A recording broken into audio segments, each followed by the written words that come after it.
Anyway, let's proceed for the second topic. Ito mas maganda to. Kasi bakit? Hindi lahat ng distributor nagagawa to. Tama. Maraming alam. Yung iba, wala naman napapapayin. Eh di ba, at the end of the day, result pa rin naman yung kailangan na mangyari. Yes. Kailangan na maipakita mo. Yes. Tama? Kahit sa sobrang dami mong kinakausap, ang dami mong invite, pag wala kang pay-in, parang kulang pa rin. Tama. Sa sobrang dami mong kinakausap, at least may mag-pay-in man dyan, at least kahit paano isa, may result pa rin. Tama. So ngayon, I have something na ituturo na hindi na siya natuturo doon sa ilabas. Ito na siya tuturo. So sabi ko ang swerte mo kasi nito ka. Sabi mo ka sa customer, sabi mo, Hoy! Hoy! Ang swerte mo naman. Naman. So anyway, ito. 5 reasons why people don't buy. Oo. 5 rason bakit ang tao hindi siya makabili. Friend Ria, sa'yo nga muna to para pag nag-text si Upline, Lalin and Daya, ikaw na yung sumagot sa kanya. Para kung sumubra man ako. Huwag kayo mag-alala, yung balot vendor. Una siya top 9. Anyway, 5 reasons why people don't buy. So, I have something, a video, panoorin mo siya. This is one of my mentor, even kahit hindi niya ako kilala. Pero gusto ko muna mapakinggan mo siya, ha? Yes.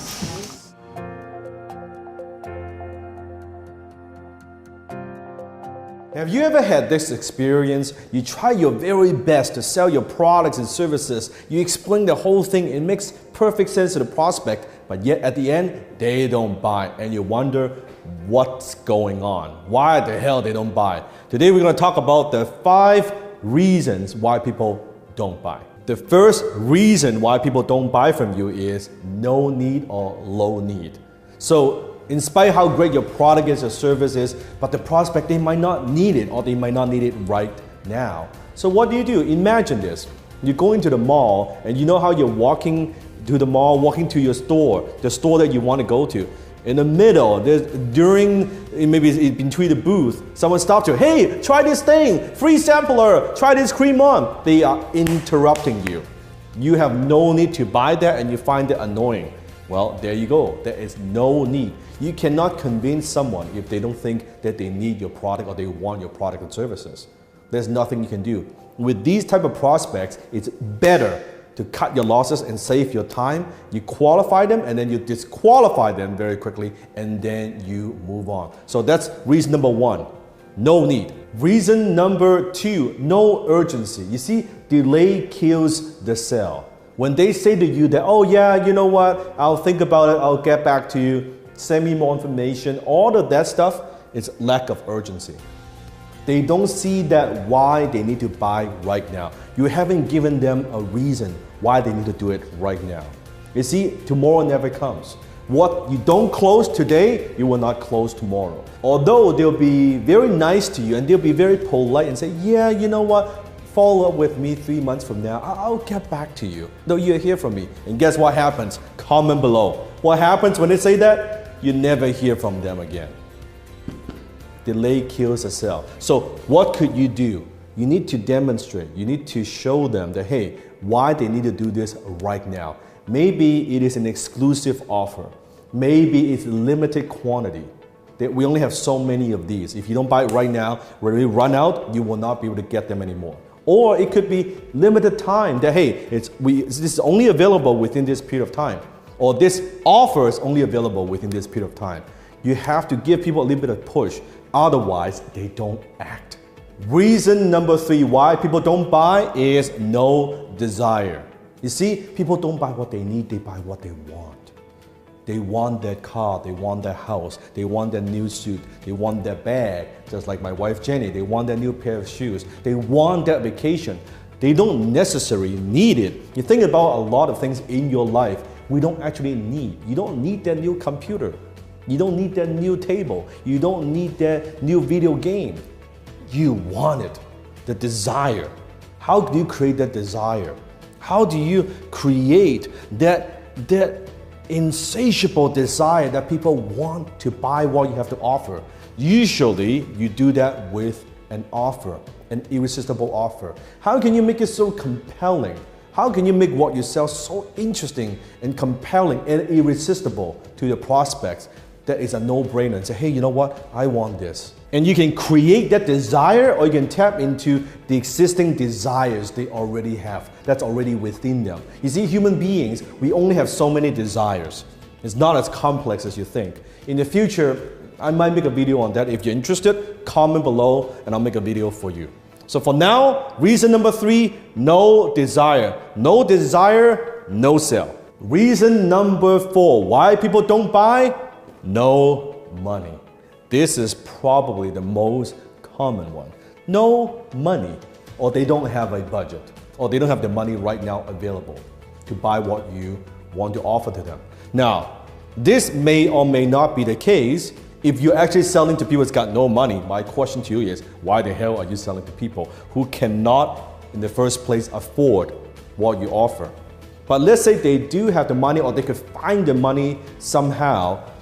What this usually means is no value. What they're saying is, yeah, I can't afford it. Maybe they can afford it, but chances are is what they're saying is, I don't see the value in this. I don't see like why this costs so much. We as a closer, we have not presented our offer in a compelling way that they could see in terms of money and value. Everyone mentally, think about this, they have this scale. Value versus money, right? Which one weighs more? And when you have a lot of value and they compare, okay, for this amount of money, I could get this much value, suddenly they have more desire, they have more urgency that they want what you have to offer. So reason number 4, why people don't buy? No money. Reason number 5, why people don't buy from you? Because of no trust. They don't believe you. They don't trust you. They don't trust your product, services. They don't trust your company. So how do you handle this? You can do this a number of ways. You can do that by giving them more social proof, by giving them some testimonials where your other customers, what they have to say about your products and services. Proof, social proof. Or you can tell them that your history of the company, how long you have been around, or proof or data or case study. If you're selling anything in the health and fitness niche, maybe show them some of those proof. Show them what the scientists have to say. If they don't trust you, they cannot buy. It's very, very important. But there's one more point. Not that they don't trust you. There's one thing that very few entrepreneurs and closers understand. They don't trust themselves. Yes. They don't trust themselves. They may trust your product, they trust your company, but they don't believe that it would work for them. They don't believe that they would even use it. They know, okay, here's gonna be another product I buy, I'm gonna put that on a shelf, I'm not gonna use it, it's gonna be a waste of money. How is this time going to be different? You have to address that. So not just trusting in you and your company and your brand, but trusting in themselves.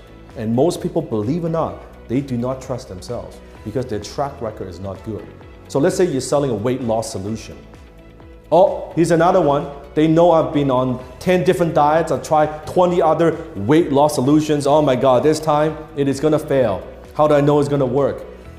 Even they trust you, they have testimonials, you have proof, you have all these things, but they don't trust themselves. Well, you know, I'm not gonna do this. I know, I've already looked at my track record. All these things I've tried, I have already failed. How is this going to be different? So in your marketing, in your brand, in your message, you need to address that. I want you to look at these reasons why people don't buy.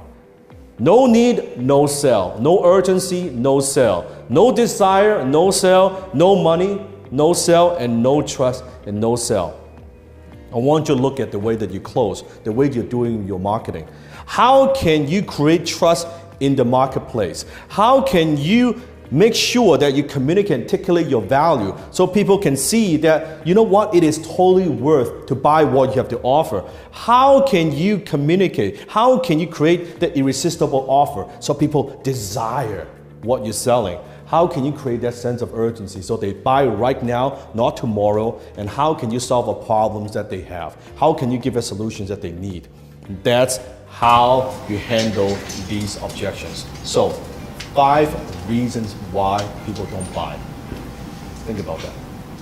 Galing ba?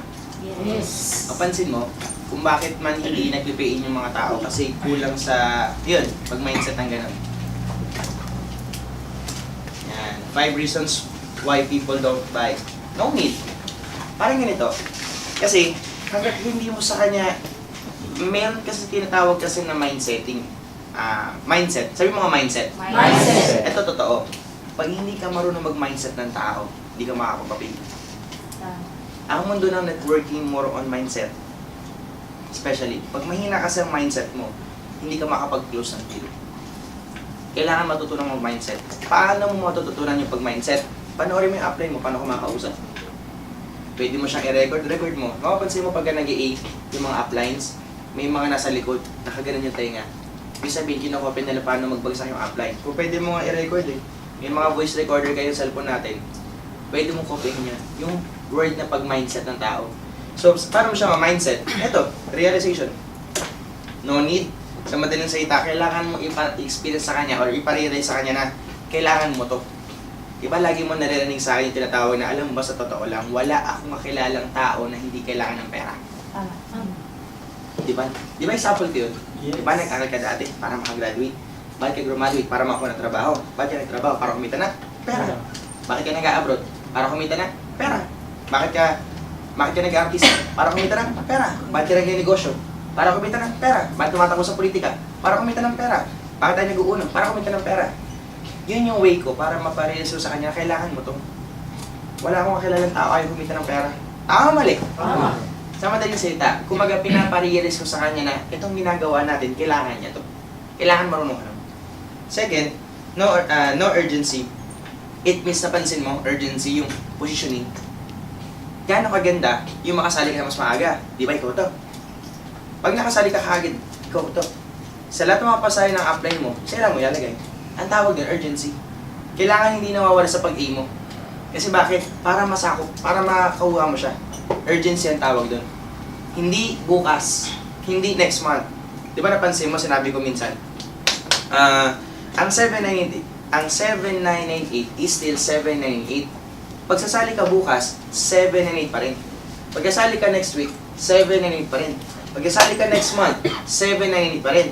Pagkasali ka next year, 798 pa rin. Okay naman, makakasali ka. Yun nga lang, ano nasayang? Yung oras. Kasi kailangan kasi sa network kasi, kailangan mo maging mabilis. Kailangan mo paintindi sa kanya yan para makapag-close yan ng deal. Gets mo ba? Yes. Pangatlo, no desire. Ano yung desire? Kung mapapansin mo, pinaparealize ko minsan sa kanya na ito yung totoo.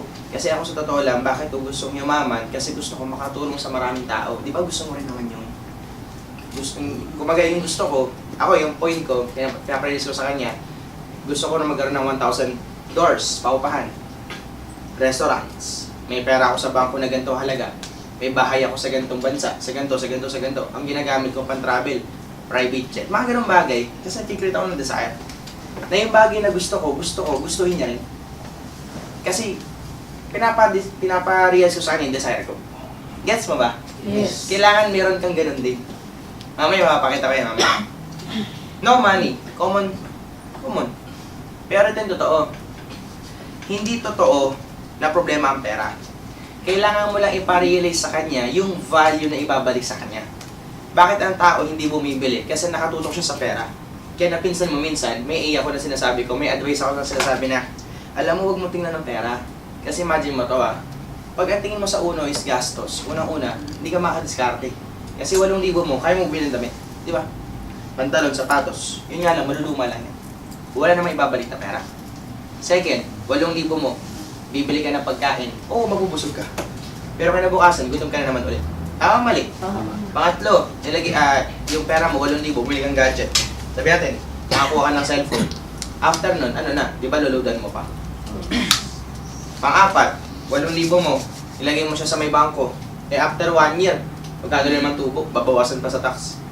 Di matutubo. Tama ba? Kung sabi ko nga ipakita mo sa kanya yung value. Parang ganito, isang example ko. What if? Di ba minsan nag-sample ako sa kliyente natin? What if meron akong Oppo F9 Plus, dati F3 lang doon, F3 ko. Ito ang bili ko dito, 18,000. Meron ako rito, ang daladala ko Mitsubishi Mirage. Mga nasa kulang-kulang 1 million din. Yung relos ko, bebenta ko din almost nasa Nasa 33,000 din dito sa may SM North. 33 o mga 31,000 din ito. Sa Tina DS watch. Yan. Exclusive lang siya.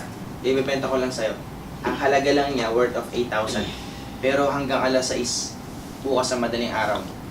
Di ba tinatanong ko sa yung guest, gagawa ng paraan? Hindi.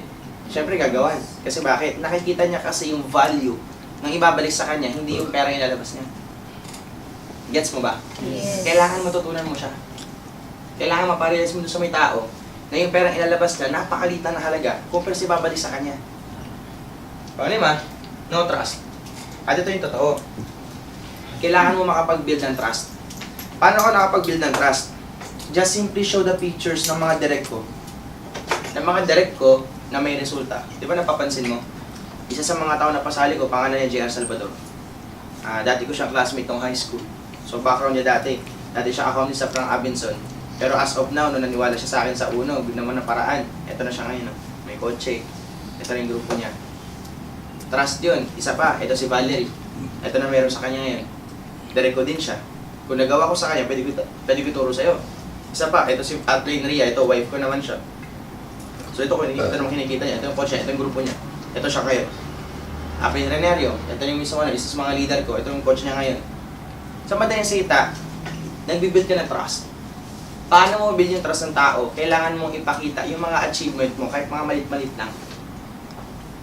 Sasabihin mo lang sa kanya, ako lang mo sa totoo lang, magtiwala ka sa akin, tutulungan kita. Mga ganun bagay. Na ang point, pag yun, ito mismo, natutunan mo to, wala, promise. Kahit walang pera kausap mo, magtataka ka, gagawa ng paraan yan. Kaya nakakasali. Paano ko siya na-prove?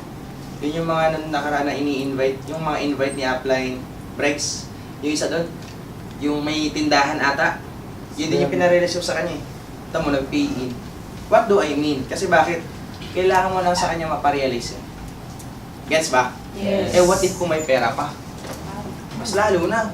50 na house. Oo. Maparealize mo pa to sa kanya. Kailangan lang kasi. Ito sa totoo lang, hindi siya hard sell. Hindi mo sinasabi, magpingin ka na. No. Just more on realization, just more on mindsetting, na ito lang yung pinasanasabi mo sa kanya, na-adapt niya, na-absorb niya. So kahit wala siyang pera, sige, bukas, gagawa ko paraan, nakakasali ako. Diba? It's a proven and tested. Basta kailangan marunong ka mag-mindset. Sabihin mo nga, mindset. Mindset. Sabihin mo nga, mindset. Mindset. Promise, ang mundo ng networking more on mindset. Mindset at saka leadership. Aanin mo yung kagandahan mo, aanin mo laki ng katawan mo, o katangkaran mo, o ang utak mo ulit. Tama. Diba? Kahit na maliit ka, pero yung utak mo, sobra-sobra, umaapaw talaga, tapos madiskarte ka pa, wala, lahat nakakausap mo, pegi talaga. Pegi talaga. Kaya sabi ko ngayon, more on mindsetting lang talaga. Kaya kailangan ko siya matutunan. Guys, pag-close pa lang to ng deal. May mas malalim pa eh. Next. How to sell anything to anyone, anytime. How to sell anything to anyone, anytime. Parang ganito.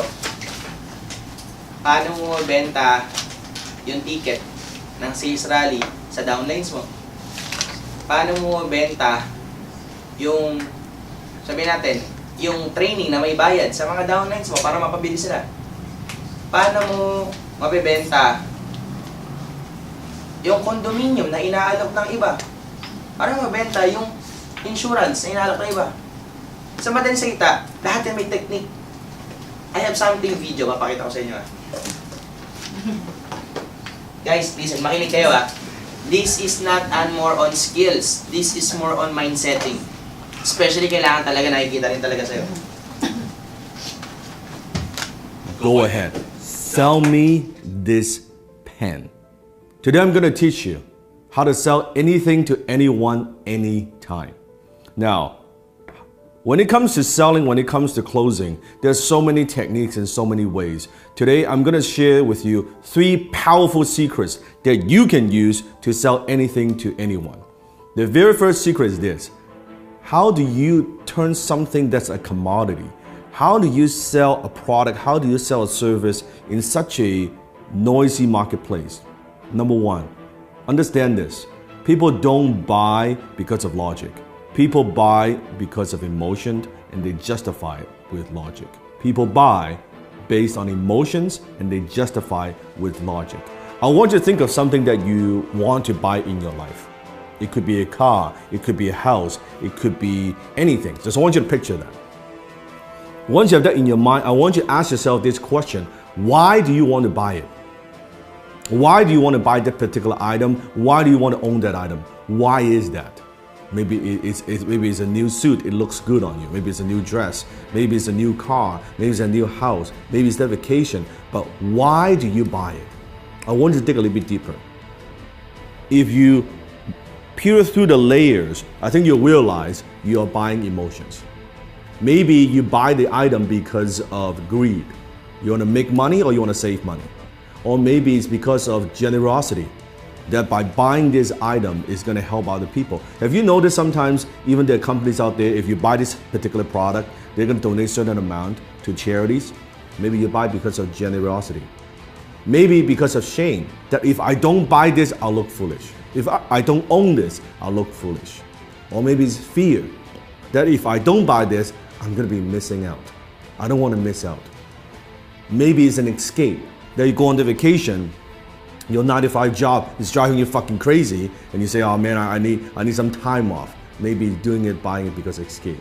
Whatever those reasons are, those are very often emotional reasons. So you buy because of emotion, and you justify with logic. So think about when you're selling something to somebody. Are you just talking about features and benefits? What this thing would do for you? Or are you pushing those emotional hot buttons? I remember one time I was in Harry Rosen, which is a very well-known kind of menswear store, high-end in Vancouver. I walked into the store and I was walking by the Tom Ford section. And the salesman approached me and said, sir, is there anything I can help you with? I said, no, I'm just browsing around. And he said, do me a favor. Put this suit on. Now, at the time, I've never owned a Tom Ford suit before. I have a lot of suits, but I don't have a Tom Ford suit. He said, do me a favor, put this on. I said, all right. I put it on. He said, how do you feel? Well, it feels pretty good. I said, okay, also try this on. Put on this tuxedo. I said, okay, that's pretty good. He said, oh, it looks great. He said, sir, are you a fan of James Bond? I said, who isn't a fan of James Bond? Like, duh.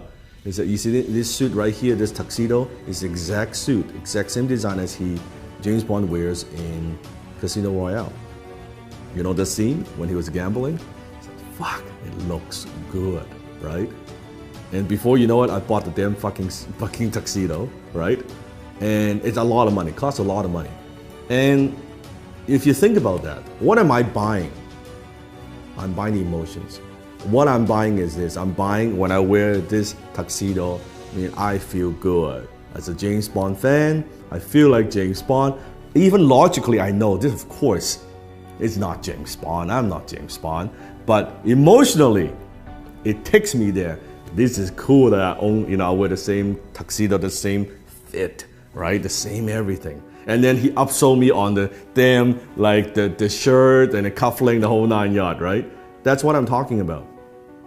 People buy because of emotions and they justify with logic. You have to understand that. Don't push your products. Don't just push your services. Don't push the features and benefits. Think about what are those emotional hot buttons that you're pushing. Number 2, people don't buy their way into something. They buy their way out of something. It means people very often they're buying something because they have a problem they want solved. They want to buy their way out of that problem. People don't buy the drill. They want a hole on the wall. So what is it that you are helping them solve? That what problem? What is it? What is that thing? You have to understand. So I always say the amount of money that you make is in direct proportion to how deep you understand your marketplace's pain. The amount of money you make is in direct proportion of how deep you go, how much you understand your marketplace's pain. So you have to understand what it is, what are the pains that people have, and how can you help them relieve some of that pain. So think about that. Number 3, People don't buy products and services, they buy stories. Because when there are so many choices out there in the marketplace, on the internet, any product that you want, there are hundreds and hundreds of choices. How do you stand out? How do you add emotions to a commodity, a pen? What's the difference between a $2 pen like this or an $800 Mont Blanc John F. Kennedy limited edition exclusive pen? $800 pen. It's the same pen. It has the same functions. Story. When you add story to an item, suddenly when you add the John F. Kennedy, the president's story attached to a brand, to a logo, it is 10 times more valuable. It is 100 times more valuable. It is 300 times more valuable than a particular pen. All because the story, it writes the same. A $2 pen you can write too. That's the difference. So think about what's the story? How can you inject stories into everything that you do? Maybe it's your origin story. How did you get started? Why do you do what you do? What are also stories of your customers? I've just launched a new YouTube channel. You can click on the link below. I'll put a link below in the description. You can check it out. It's the Dan Lok Global Community on YouTube. It has nothing to do with the program that I teach. It has everything to do with stories. It's stories from my students, what they have learned, their background, their stories. It has nothing to do with me. It has nothing to do with the program that I run. It has nothing to do with that but stories. It's other people's stories, other people's success stories. So where are you using stories in your marketing, in your business? How else can you use stories? Remember, facts tell, stories sell. Facts tell, stories sell. So comment below, tell me, based on these 3 secrets, how will you sell me this pen? Go ahead, comment below, sell me this pen. Ibig sabihin pala, kung gagamitin mo yung sinabi niya na tinuro doon sa may 7 package, wala, lahat. Bibili talaga eh. Tama ba? Number 1 na sinabi niya, people don't buy because of logic. People buy because of emotions na ini-insert mo doon sa binibenta mo. Kasi, oo, niya, para sa 1.5, 1.5, 1.5. Pero sabihin mo sa kanya, para imagine mo to. Dito, pwede kang makabili ng sasakyan. Anong pakiramdam? Pag nakasakay ka sa brand mong kotse. Anong pakiramdam? Dati ka mismo nag-commit ngayon, nakakotse ka na. Masarap hindi. Siyempre masarap. Tama mali. Diba? Yung mga ganung bagay ba? Emotions kasi yun. Lalo yung pag sinasabi mo, imagine mo to. Dati ang sahod mo, minimum lang. Tapos pumalo siya ng 50 to 100,000 every month. Masarap ba yun? Oo naman. Kung kumikita ka na gano'n, matutulungan ba ang family mo? Oo naman. Bidang-bida ka sa family mo. Tama mali. Mga ganun ang tawag din, emotions. Kaya kailangan marunong ka rin nun. Nakalimutan ko yung sinabi na pangalawa eh. Pero sabi ko nga ano, ha? By their way. And people don't buy in. They buy their way out or something. Ano Tagalog nun? Meron silang problema, kailangan mo solusyonan. Oo. Oo nga, yun nga. Eh, di ba kalimitan na naman problema ng mga tao sa labas pera.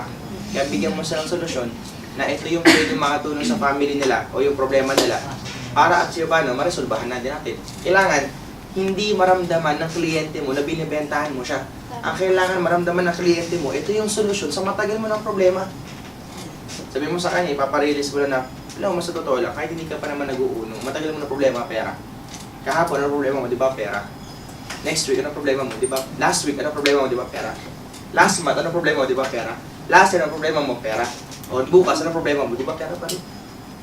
Next week, ano problema mo, di ba, pera pa rin? Next month, ano problema mo, di ba, pera pa rin? Kailangan niya maintindihan na yun nakita niya negosyo, ito yung magbibigay ng solusyon sa matagal niya ng problema. Ganun. Pangatlo, yung sa sinabi niya, about dun sa ano, yung sabi pangatlo? Oo.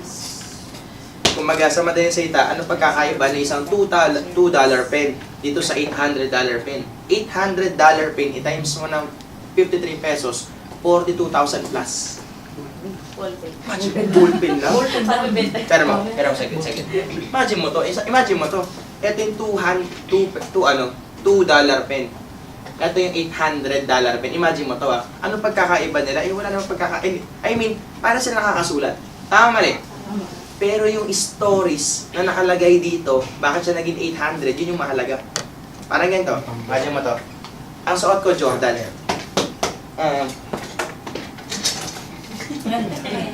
Isa po lang siya. Baklaran. Hindi naman makakapako. Ano ko eh.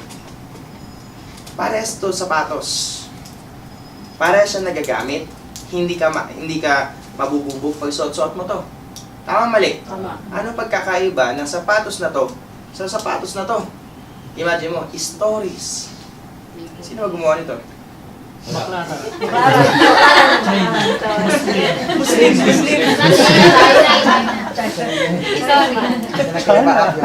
Imagine mo because of the stories na in-insert, ito, kaya siya nagmahal, para sa mga sapatos eh.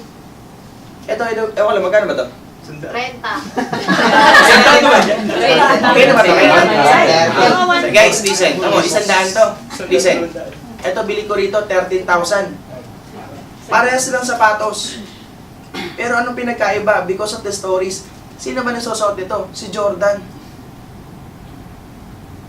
Kira mo naman, di ba? Parang siyang gamit. Pero magkaiba value. Tama. Ito question, paano mo mabibenta sa tao itong piliin niya? Eh, pwede naman ito suotin niya. Yun nga lang. Normal lang. Eh, kung ito suot-suot niya, imagine mo. Suot-suot mo to. Branded. Para kang Jordan. Eksaktong suot ni Jordan nung naglalaro siya sa basketball court. Oo, hindi kasi Jordan. Pero pag suot-suot mo siya, para kasi Jordan. Bakit naka-original sapatos ka eh? Yun siya. Nagigets mo ba? Yes. Kaya sabi ko nga, pag marunong kang ganun, mag-tell ng stories, wala, ano yan? Facts don't sell. Tama ba? Facts tell stories. Facts tell, story sell. Facts, tell lang. Ano ba yung facts? Katotohanan. Parang tell. Parang yun, sapatos siya. Totoo sapatos naman yan. Yung stories kasi, nakakabenta. Imagine mo, even kahit ngayon wala na si Jordan sa may basketball, bakit yung Jordan yun? Bumibenta. Eh bakit kasi yung stories kasi, tuloy-tuloy kasi. Ganun siya. Kaya kailangan mo siyang matutunan. Alam mo, ito yung bagay na hindi tinuturo sa opisina. Puso tapos FSO, I know, kamisado mo na siya. Leader ka na eh. Pero kung hindi pa, kailangan mo kabisaduhin yun. Pero something different na to, kasi from yung a member, going to a leader na. Kaya sabi ko nga eh, ang swerte mo kayo, nandito ka. Sabi mo sa katabi mo, sabi mo, huy! Huy! Swerte mo talaga. Diba? Meron pa rito, isa pa. Pero guys, may natututunan naman kayo? Yes! Something skills na idadagdag natin once may kausap ka, kailangan mo iparealize sa kanya yun. At trust me, pag yun napa-insert mo, in-insert mo sa kausap mo, may pera man or wala, may pera man or wala, bata man or matanda, pay in sa'yo. Pay in sa'yo. 120,000 CC yun sa'yo. Ang goal mo, mag-close ka ng 8 million. Imagine mo to. Ito yung gusto kong point eh. Ako sa totoo lang, bigyan mo ako ng kausap. 4 na M. Bigyan mo ako ng kausap na 4 na M. Tandang may madaling pin. Oo. Especially, direct ko pa. Wala, bigyan mo ako ng kausap na 4 na M. Tapos may negosyo. Ang goal niyan, makatulong talaga. Wala, invested niya ng 8 million sa akin. Kulang pa nga yun eh. Ilan ba yung empleyado niya? Tag-15 accounts lahat. Again. Hindi pera eh. Yung legacy kasi paparealize ko sa kanya, ito yung pwede mong maiwan na hindi ka nila makakalimutan. Yun siya. Kaya sabi ko nga, darating yung time bibigay pa rin naman sa akin. Eh what if yung knowledge ko nalipat sa'yo? May kausap kang 4 na M. Ay, grabe yan. Mamaya mag-edit na. Boom! MNM. Di, promise. Promise. Yan edad mo ngayon, yung mindset na meron ako, ma-absorb mo, hindi lang 255 mo ko-close mo. 1,000 accounts. Promise. Ang laban na ngayon sa uno, kung dati balo ka na sa 1K in mo, 3 heads, nagpapawensya ka na. 7 heads, talagang buang ka na nun. Ay, baliw ka na nun. Tapos 15 heads, talagang buang na buang ka na. Ngayon hindi, may 15 accounts ka. Okay, good. Very good. 45 accounts ka, okay. Okay yan Kulang pa yan. Gawin mo kayo 90. Meron kayo sa amin, 155. Gusto ko i-beat 255. Gusto ko gawin 1,000 accounts. Isang tao. Ang question, paano mo gagawin? Enrici. Oo nga, no? Yung target ko nga si Duterte. Sino na yung makatakbo sa Commander-in-Chief. Kasi nakalimutan siya ng sinimaka. Kasi promise guys, yung knowledge si Danlo, siya kasi ang king ng high ticket sales. Kaya niyang ibenta sa'yo yung mamahaling ticket. Yun siya. Pero good thing kasi meron siyang ganyan. Sinishare niya. Yan yung mga tao na gusto ko. Kasi bakit hindi sila nagtatago ng knowledge na meron sila? I-sinishare nila sa iba. Wala siyang pakialam sa mga tao na sabi, ay, Dan, hindi naman ganyan yan, ganito, ganito. Wala akong may pakialam sa kanila. Kasi yung bagay na gagawa niya, yun yung mismong resulta. Kaya mga nasasabi, mali daw yung ginagawa niya. Ewan, kulang mo resulta, hindi mo nag-create ang video. Paano ba yun? Di ba? Kaya nga sabi ko nga pag natutunan mo yung ganun, pag closing, ang tawag sa kanya, closer. Closing talaga. Hindi mo mamalayan, kahit wala kang pera, pag binentahan ka niya, kasi nasa mundo tayo ng sales Tama, mali. Pag ito, di ba, yung ginagawa ng mga nasa real estate agent, yung ginagawa ng mga nasa insurance, yung ginagawa ng mga nasa mall, yung ginagawa ng mga nasa kung saan-saan pa mga negosyo, nasa sales, wala, ganito ginagawa nila. Pero pag ito, hindi mo to alam, wala, lumalagpas sa'yo ang pay-in, lumalagpas sa'yo yung sales. Pero pag networker, natutunan mo to, grabe to. Grabe talaga to. Oo. Ito nga tawag yun, Patay na. Imagine mo to kahit sinong kausap mo, promise, bata, matanda, may edad or hindi, may pera or wala, pay-in talaga. 1 account, okay. 15 accounts tayo. 15 accounts, okay. 255 tayo. 255, okay. 1,000 accounts tayo. Hindi naman sa hindi pa kayo mabreak yung record ni Aprin Gina. Wala pa. Muntik na. Kung bumalik. Yun yung hinahabol ngayon ni Val Yung isang tao, ganun karami. Ang isang tao sa kanila, 60 pa lang. May 100 PH pero may iba-ibang mga tao yun. Hindi, yung isang tao lang. Yun yung maganda. Ha? Sa Persian, 105. Di ba? Sa grupo lang natin. Hindi guys, ganito siya. Ang question, paano mo siya makukopya? Ito na yun, Ito na siya. I-master mo mag-mindset ng tao. Promise, i-master mo mag-mindset ng tao. Pag ito, sabi ko nga, sabay-sabay tayo, natutunan mo to, wala. Lahat ng kausap, pay-in. Lahat. Promise, lahat. Hindi ka manghihinayang sa pera na papapain mo, sa pera ikukunin mo sa kanya. Kasi bakit? Tutulungan mo naman siya Huwag ka mahihinayang. Mahihinaan lang ang loob mo pag hindi ka totoo sa sarili mo, hindi mo siya tutulungan kasi wala kang tiwala sa sarili mo. Kaya nga hindi kami takot magpapain na ganun karaming pingis kasi alam namin, tutulungan namin. This is what you call service namin. Di ba? Kaya pag magpakausap ka sa akin na 4 na M, yung open-minded, wala. Sabay-sabay. Hindi naman, isa-isa lang. Isa-isa lang. O kaya naman makakuha ka ng isang professional, ang laki-laki ng market, boom! Tapos yung yung skills na meron ganyan, meron ka pa. Wala talaga lahat, meron ka talaga. Kumaga, buhos talaga sa'yo pay-in every day. Every day. Pero lagi mong isipin, bigyan tayo tips meron kang panahon para maghasa ng knowledge mo. Dapat meron kang panahon para maghasa ng talent. May panahon ka para mag-training. May panahon ka para mag-mentor. May panahon ka para mag-invite. Dapat lahat ng bagay may naka-schedule para sa'yo. Kasi bakit? Huwag sabay-sabay kasi hindi mo kaya mag-calculate yung technique. Kaya kailangan may panahon. Parang ngayon ako, accept ko. Wala masyadong pay-in grupo ng hits.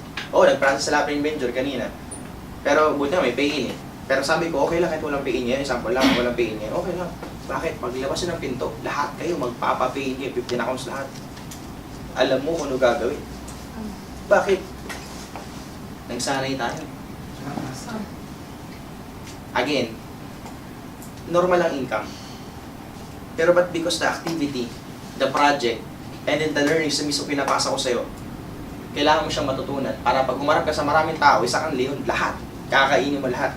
Diba sabi nga doon, the lion yung Leo, nakakita siya ng elepante, one word come to his mind, lunch. I can eat this thing. In other words, may makita kang 4 na M sa labas. Isang tao, wala. A into lunch. I can eat this thing. Oo, promise. Okay, Ben? Yes.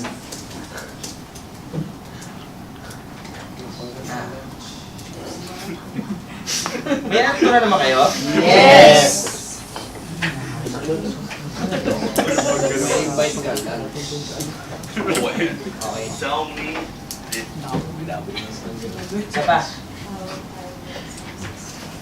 How highly successful people think. Yan. Ito medyo maganda to. Umaangat na to Umaangat na to.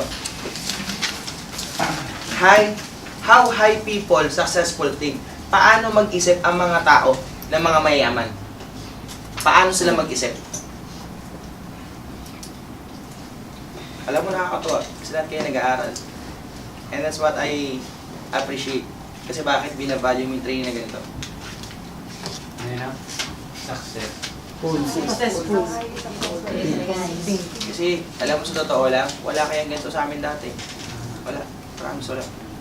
Ano to, sariling sikap lang namin. Kaya sabi ko ang swerte ng mga, sabi ni Apren Rai, Crisostomo, top mo ng unang premier, ang swerte ng mga downy mo sa'yo, Mark. Ang likot mo mag-isip. Nag-iisip ka ng innovation.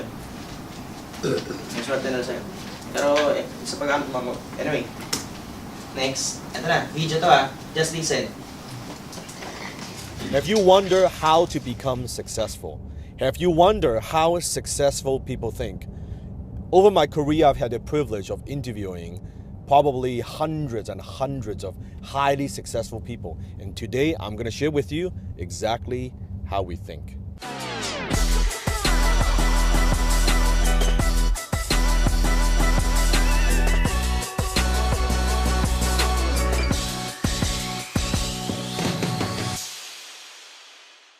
To become successful, I think the very first thing you have to understand is this, that successful people, we think very differently from the rest of the society. Because most of the society, the general public, they are not successful. So the way that we think, the way that we view things are very, very different. And today I want to share with you just some of the distinctions, some of the powerful distinctions that how incredibly successful people think, so you can start today making some new decisions. That's the purpose. Now, I could probably spend a couple hours just talking about all the little distinctions, but today I want to give you 3 major ones. Here's the very, very first one. Long time ago, I've had the fortune to have lunch with one of the most successful, one of the wealthiest businessmen in Vancouver. And at the time, I think he was worth about $500 million, about $500 million. I've had the privilege to have lunch with him and just kind of pick his brain a little bit and want to learn more about how he does. And at the time, he was, I think, 52 years old. And as we were talking, and I was asking him about like what lessons he's learned in his career and you know what is his view about the economy and about his business, his vision.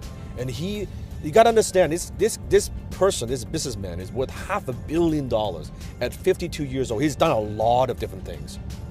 And he was so excited. All he could talk about is his vision, what he's gonna build, the legacy, and he's like, it's incredible. Although he's 52 years old, he's as excited as a little kid. And he was sharing with me, I will never forget, he was sharing with me his vision for the next 50 years. 50 years. He was talking about after he's gone, how he wants his succession, and how he wants to make sure the company keeps running, how it's going to donate to charities, like the legacy and its foundations he's going to support, and all these things. And he's just so excited. And I was like, wow, a highly successful guy talking about his vision. He's 52 years old. He's talking about like 100, like when he lives until 100 years old, or if he passed away, what's going to happen. And I'll never forget that. And that's the very first thing that I noticed. Successful people, they think long term. The more successful they are, the longer term that they think. I'll give you a perfect example. Look at someone who's a homeless person. How far do they think? They probably only focus on the next meal. Where am I going to get my next meal? Where am I going to get that few little bit of change? An employee, a typical, or maybe someone who works in more like a manual labor kind of job, right? They're thinking about when am I going to get my check in 2 weeks. They think as far as 2 weeks. A little bit better employee, maybe thinking about monthly. What I'm going to do, when am I going to get paid? How much am I going to get paid? They're thinking about what they need to focus on a month-to-month basis, right? Or how do I do enough so I don't get fired? That's not a good fucking attitude, by the way. That will sure will get you fired. Or a manager of a corporation. They think about quarterly, right? What's my quarterly benchmark? What are some of the quota I need to meet? What's the goal? What's the objective, right? Quarterly. An entrepreneur, a good entrepreneur, might think about a year out, right? In 1 year, what are my goals? What I want to accomplish in 1 year. So they think long term. Me, I think about 5 years out, 5 to 10 years out. So I would have a 10-year plan myself, and then I would like to reverse engineer what do I need to do in year 9, year 8, year 7, am I on track? And then I will break it down into monthly goals, and then I'll break it down into daily goals. If you've read my book, FU Money, you will know I believe in the concept of DIG, Daily Income Goal. Daily Income Goal, DIG, dig. And I break it down into my daily income goal. If you have not read my book, make sure you go to fumoney.com just to download the book. I can put a link somewhere below. It's for free. You can just download that. So, successful people, they think long term, not short term. Second way that they think differently is, I believe that successful people, they think accurately. One of the most powerful principles in Think and Grow Rich by Napoleon Hill. Nobody talks about it, but it's accurate thinking. Accurate thinking. It means that they look at things as the way it is, not worse than it is, not better than it is, as it is. Unsuccessful people, very often they are overly optimistic, or they have an illusion, or it's gonna work out. Yeah, man, I have no business acumen. I'm gonna start this business, and within 21 days, I'm gonna be racking in $20,000 a month. Although I don't know what the fuck I'm doing. That's being a fucking idiot. That's what it is. That's overly optimistic. What I notice is successful people, they think accurately. I think most of them, I describe them as what I call a realistic optimist. They have an optimistic view of what they're gonna do. They believe in what they do. They believe in the product and services they deliver, but they're also realistic. They look at, what? This is where I'm in. This is where I want to go. What are some of the obstacles in between? Right? The 3 questions I always like to ask myself, it's in my office, in my home office, in front of me, I constantly something I ask myself is not, everything is going to work out perfectly. Everything is going to work exactly the way I planned. Hell fucking no. 3 questions I ask myself all the time. What could go wrong? What could go wrong? What don't I know? And what don't I see? So what could go wrong? What don't I know? What don't I see? Those 3 powerful questions, something I want you to think about. It's not about being negative. Or Danny just being negative. It's not about being negative. It's about being realistic, being a realistic optimist, knowing your downside. Because I know if I can think of all the downside, all the stuff that could go wrong, and if I have a plan for it, and I know if those things come up, here's how I'm going to handle it, then I'm okay. Then my chance of success of that particular project, it's a lot higher. Does that make sense? You with me? So that's the second thing. Successful people, they think accurately. And number 3, successful people, they think people. They think people. I notice unsuccessful people very often, they are very, very selfish. They only think about themselves. What am I going to get? Right? It's always a very kind of win-lose mentality, especially people are desperate for money. And that's why successful people, we like to do business with successful people. Because we know that the success of that deal, yes or no, is not going to affect our lifestyle.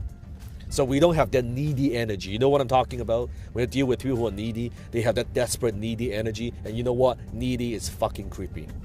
And that's why successful people like deal with successful people. They know your mentality. They know you have more of abundance mindset. And chances are, you might not necessarily guarantee, but you might not, fuck them over a little bit of money, right? Because no fucking bank ever been robbed by someone pulling up in a limousine. Never. It just doesn't happen, okay? Over the years, all the deals I've done, people who fuck me over and stab me in the back, guess what? It's people who are desperate for money, people who are unsuccessful. 9 out of 10 when I do business with other successful people, handshake, it's a simple deal.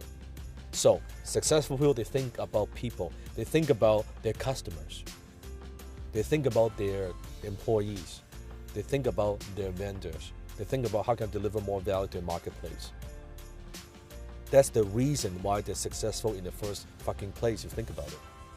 They think about how can I communicate in a way that the marketplace will understand what I'm saying. They don't think about, here's what I want to do, here's what I want to sell, I'm going to shovel this down their throat. Fuck that shit, it doesn't work. They take themselves out of the picture and say, they think about people. How can I deliver value to the marketplace? How can I retain more of my clients? How can I wow my clients? How can I make sure that my employees perform at a high level? How can I coach them? They think about other people. When you think about other people, guess what? It's easy because now they support you. They want you to be successful. They want to support you on your journey. I think that's very, very critical. People a lot of time they talk about self-made, I'm a self-made man, I'm a self-made woman, I'm a self-made millionaire.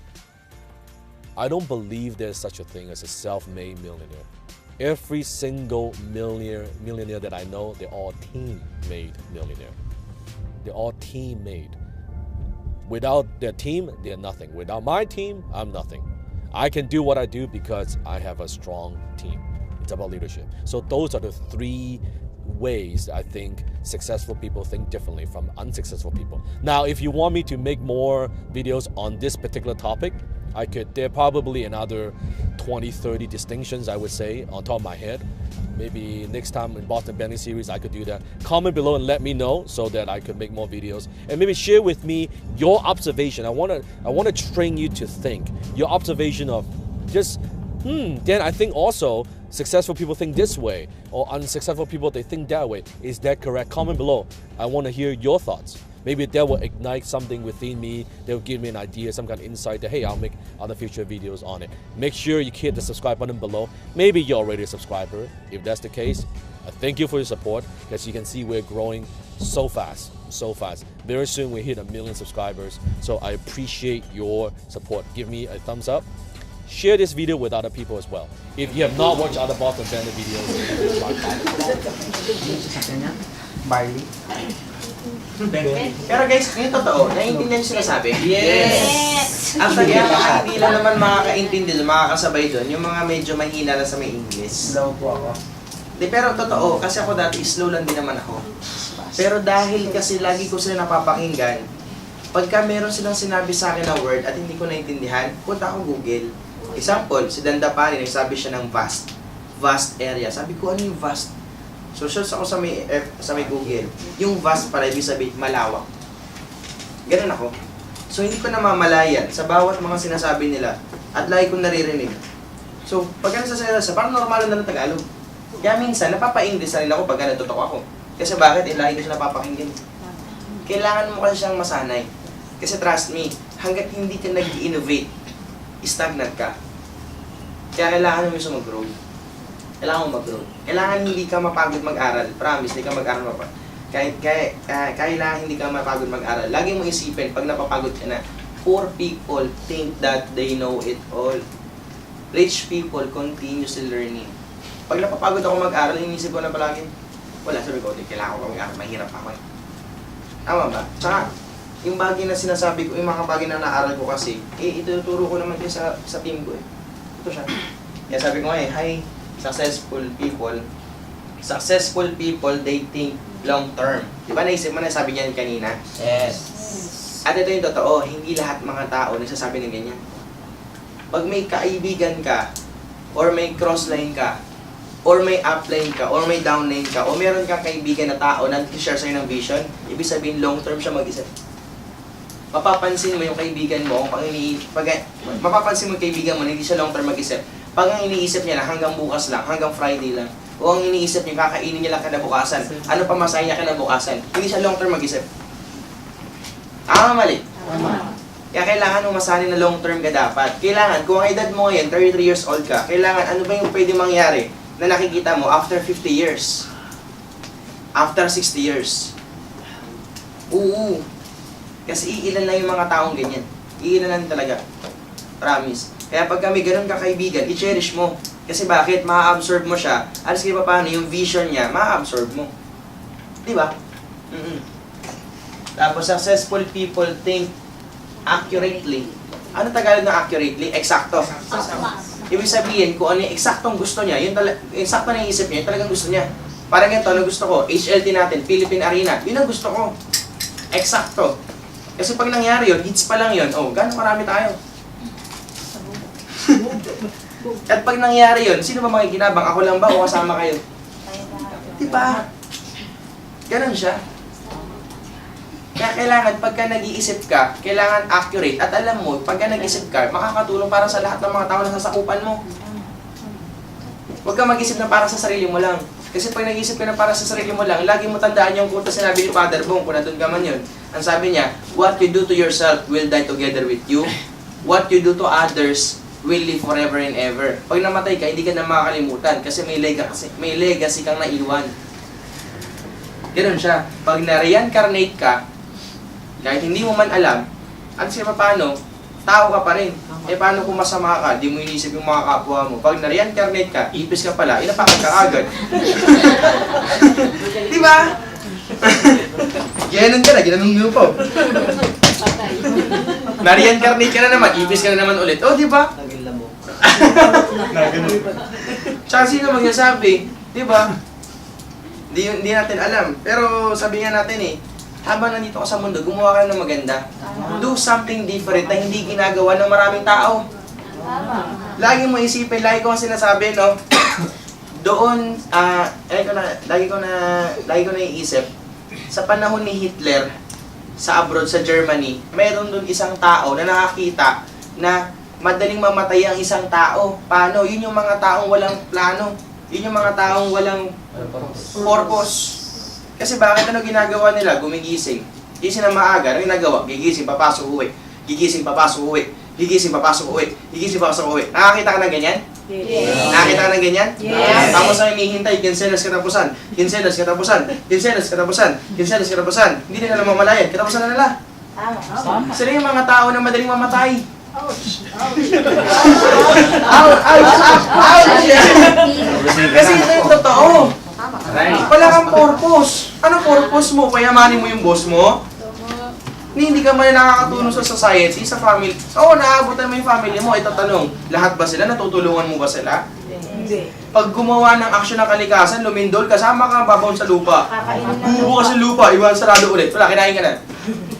Gagawa talaga siya ng gano'n. Tama, mali. Tama. Tapos ang ititira, yung mga taong may purpose. Tama. Kami. Kaya nga swerte mo. Kasi nandito tayo sa uno. You have a purpose. Kaya sabi nga sa katabi mo, sabihin mo, hoy! May purpose ka na ngayon. Grabe kayo. Malayo pa na. Wala. May pasok bukas. Diba? Uwi na ako, malilate ako bukas. Ito ba? Successful people they think people. O, mapapansin mo to. Sabi ko nga, diba, sa mga matatanda, sa mga 4 na M, ang iniisip nila legacy. Hindi na nila iniisip sarili nila. Ang iniisip nila, yung mga taong matutulungan nila. Or pagka nawala sila, ito yung mga taong mababahagian nila ng mga blessings na meron sila. Tsaka long term talaga mag-isip. Sabi ko, iilan na talaga yung mga taong ganyan. Kaya sabi ko nga, yung swerte mo kasi sa uno, meron talagang ganun, di ba? Yung long term mag-isip. Boss William na nga lang, long term mag-isip. Eh. Sabi ko na nga lang, siya yung gusto kong gayahin eh. Sabi ko, pag umabot ako sa edad niya, gaano na kaya karami tayo, no? Oo, wala tayong company, pero ang tanong, gaano tayo karami? Ano? Strong sign tayo ng buong uno? Strong side tayo ng buong uno. Yes. Diba? Nagpapa-event tayo, Philippine Arena. Alone. Tapos sasabihin, makakarating balita sa kanya. Sasabihin sa kanya ng sekretary niya, Mars, may nag-i-event po na uno sa Philippine Arena. Sino yun? Si Mark Pulmano po, yung buong grupo ng hits niya. Ilan sila? 100,000 po. Strong side niya lang. Strong side. Strong side niya lang. 100,000 active. Sometimes like, Active. nasa labas yung iba, HLT lang po yun. Active. Kung ito, 30 tayo, imagine mo na lang, pag umabot tayo Philippine Arena, 100,000 tayo. Eh, di ba 50,000 lang capacity nun? Oh. Yung sa isang upuan, kandong. Ganun ba yung kalupin? Wala! Yung iba, traffic sa may entrance. Ano ba meron doon? Nag-training sila, yung Hits International nag-training. Grabe, ang dami yan. Oo, pare, ano lang yan. 10 pers lang lahat yan. Abangan mo pag nagpunta lahat. masarap na Meron pa tika 5 pesos. Tapos imagine mo, no, yung wala doon, ang mga naka-zoom na lang eh, no? Oo, di ba? Zoom conference, andun lang tayo. Naka-televise sa buong mundo. Nag-i-event yung hits. Imagine mo, nagpapa-welcome si Junjun sa una sa lahat ng invite. Ang dami na may invite. Tapos yung uno may paikot, no? Doble-doble. Oh. Di ba? Paano daw yung yung kunwari po yung downline daw po tinatawag na ayaw pumunta sa office, mag-zoom in na lang. Hindi, actually, siyempre, ima-mindset pa rin natin, okay naman yung Zoom pagka nasa malayong lugar ka, pag may sakit ka, o kaya putol na yung paa mo, sige. Pwede yun. Pero kung hindi tayo, tawag muna. Ang malupit nun, sa likod lang ang SM. Nagsusumba na. Hindi, syempre kapag nagsusum na syempre ganun. Sasabihin mo na sa kanya, alam mo sa totoo lang, mas okay pagka nasa live ka. Kumbaga, ang mga nagsusum lang naman, yung mga nasa malayo, hindi makapunta, at the same time, yung mga may sakit, o kaya naman yung mga putol yung paa, putol yung kamay, yan, zoom tayo. Pero kapag kumpleto ako, Bob. Mas wala po sa live. Oo. Mindset mo. Huwag ka puro Hindi, zoom. tsaka ano, hindi ka kasi matututo ng ginagawa ko kung sakali nandun ka lang lagi sa may likod ng camera mo. Kaya mas maganda nakikita mo pa rin live. Kaya ba sabi nga dun, di ba, yung boss at saka yung upline, yung boss, ito gawin mo, ito gawin mo. Di ba kami, pinapakita namin sa'yo, ito dapat mong gawin. Para pag nakita mo, nakopya mo, ito gagawin mo sa tao mo. Ang kapalit naman malaking income, tatanggihan mo ba? Hindi. Ang kapalit naman, pagbabago ng buhay mo at buong family mo, tatanggihan mo ba? Hindi. Kaya kailangan mo rin siyang gawin. Meron pa ba ito? The three best habits of rich people. Malapit na ako matapos. The 3 best habits of rich people. Please watch this video. Malapit na ito matapos eh. Do you know why you struggle financially? Do you know why you've got no money at the end of the month? Because you have the habits of poor people. You see, rich people, we have very, very different habits compared to the poor and the middle class. Today, I'm going to teach you what those habits are. We are what we repeatedly do. Human beings, we are creatures of habits. You notice that you kind of do the same thing, the same routine over and again and again and again. See, getting rich is not an act. It is a habit. So it is staying poor. It's also not an act. It's not something that just happens to you. It is a habit.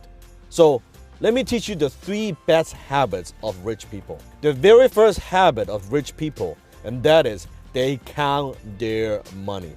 Poor people don't count their money. They get a paycheck, they deposit the paycheck, they spend the money, they have no idea what their expenses are, they have no idea how the money flows. You notice, poor people, JOB, they have a job and wait till maybe once a year when they file the tax return, the taxes that are owing, is how much you have to pay. They look at the numbers, they don't even look at the fucking numbers. They just, okay, all right, that's how much I need to pay, file tax return, and that's it. Look at it maybe once a year. Rich people, we don't do that. We look at our numbers regularly. We are financially literate. I'm not a numbers person, don't get me wrong, okay? I'm a concept guy, okay? I'm a big picture thinker. I'm a visionary. But I am very, very careful and I'm very aware how my money is flowing. I look at my numbers. I log into my account every single day. I want to look at my cash flow. I want to look at how much cash reserve I have. I sit down with my accountant every single week, look at my financials every single week, looking at my financials across all my companies. How are they doing? Because what gets measured gets improved. So habit number one, rich people, we count our money regularly. How often you count your money? How often you look at your bank account? Not bitching about it, but how often you look at your line of every single line of expense, all your revenue, where that comes from. Is it improving? What do you need to work on? What are those key performance indicators? Are you looking at those numbers? So that's habit number one. Habit number two is they pay themselves first. Now you've heard of this before. Oh yeah, I know, Dan, I've heard of this before. You gotta pay yourself. Do you know actually what that means? Paying yourself doesn't mean buying yourself a fucking car. It doesn't mean taking that vacation. It doesn't mean that, you go blow money on entertainment. Oh yeah, I'm paying money myself. No, that's paying everybody else. When you're buying the car, you're paying the automotive company. When you're buying a house, you are paying the bank. When you are traveling, you are paying the traveling agency, you're paying the hotels, you're paying the flight company, the airplane company. Paying yourself meaning that you put your money aside and you invest your money.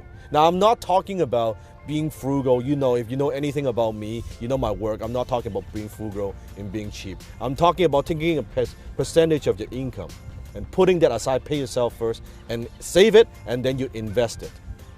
That's what I mean by paying yourself. And a lot of people, if you read the book, The Richest Man in Babylon, it talks about that you should save 10% of your money and pay yourself 10%. I'm telling you, nowadays, with what's happening with inflation, with what's happening in the world, every fucking thing is more expensive. If you want to get rich, paying yourself 10% is way, way, way, way not enough.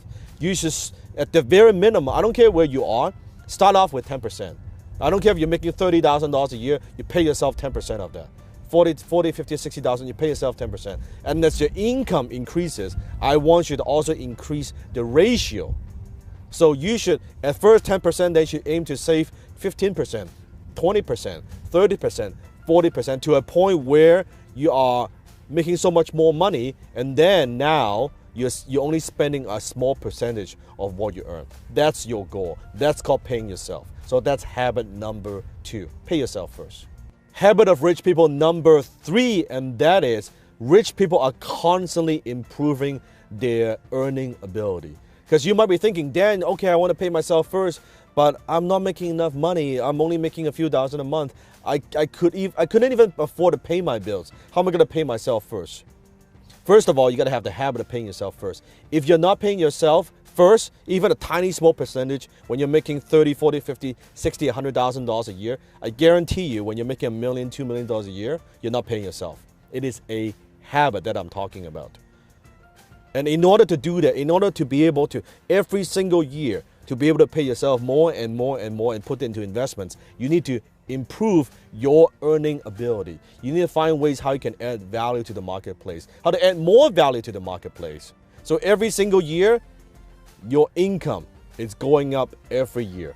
If you've been working in the real world and you have your own business and your income kind of stays flat for the last 2, 3, 5 years, then shame on you. It means you're not learning. It means you're not thinking. It means you're not growing. Every single year, your income, you have to strive to improve that, your earning ability. And rich people will always constantly looking for ways to improve our earning ability, but also looking for ways to add leverage, to apply leverage into what we do. Maybe it's through relationships. Maybe it's apply leverage through learning. So I know I have more ideas, I have more strategies. I can improve what I do. Maybe it's through better people that bring on better people to my team so we can perform at a higher level, right? Maybe it's through marketing. How can I get my message out there? How can I have people know what I have to offer? We're always constantly looking for leverage. So those are the habits, the 3 best habits of rich people. Understand this. I'm going to leave you with a quote. You do not decide your future. You decide your habits. And your habits decide your future. Sabi niya, di ba? You don't decide your future. You decide your habits. And your habits decide your future. That's what you call good and bad habits. Diba? Ano yan eh? Sinabi niya doon? The 3 wise habits. Number 1, rich people count their money. Siyempre, kailangan mo rin bilangin kung dumadami ba o hindi. Kasi pag hindi dumadami, ibig sabihin, may mali ka nang ginagawa. Pagka dumadami siya, ibig sabihin, may tama ka na ginagawa, mag-innovate ka pa para mas lalo pang dagdagan pa ng dagdagan. Kaya mga yumayaman, bakit sobrang yumayaman na yumayaman? Kasi nag-i-innovate sila, nagdadagdag sila ng mga under knowledge para mismo dumami pa. Tama mali? And then they use technology. Especially sa ginagawa natin, kailangan maging updated. Kasi nasanay tayo offline. Nasanay tayo, diyan ka ng pe-present, ito siya. Dito ka lang din. Ito totoo. 1 hanggang 3, hanggang 5 latagan, pagod ka na eh.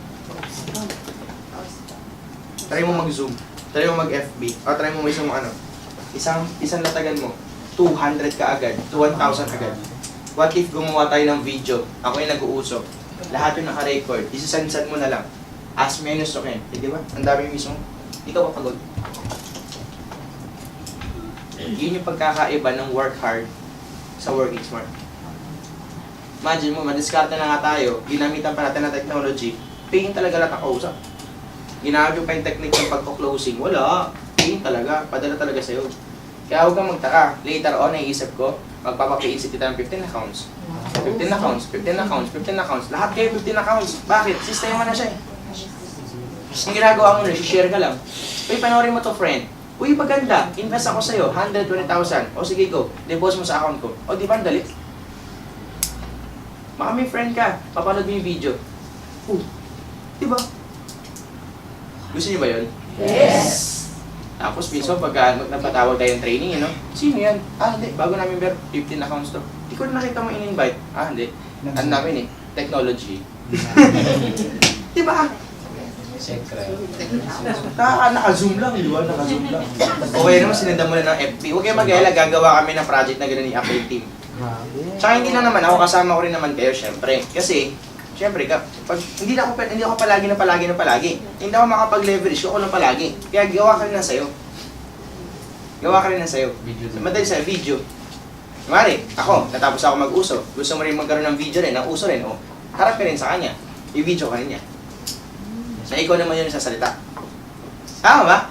Kasi nakaka-proud yun, pagka meron kang invite, ikaw yung nag-present sa kanya.